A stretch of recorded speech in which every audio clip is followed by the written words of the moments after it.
উপর থেকে যে সাদা সাদা দাগ দেখা যাচ্ছে এটা কেওগাডাঙে ওঠার রাস্তা। উপরের সাইড, ওই উপরে সর্বোচ্চ চূড়া।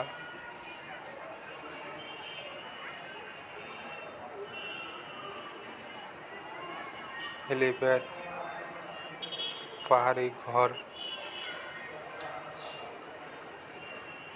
কেওগাডাঙে যদি আসেন কখনো কেউ, এটাই দেখতে পারবেন। উপরে একটা বিল্ডিং আছে,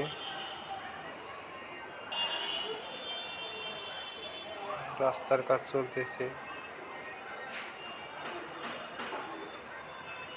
রাস্তার কাজ শেষ হয়ে গেলে গাড়ি নিয়ে আসতে পারো।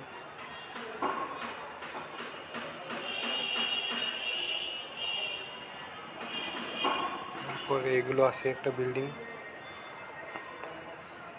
একটা গোল ঘর।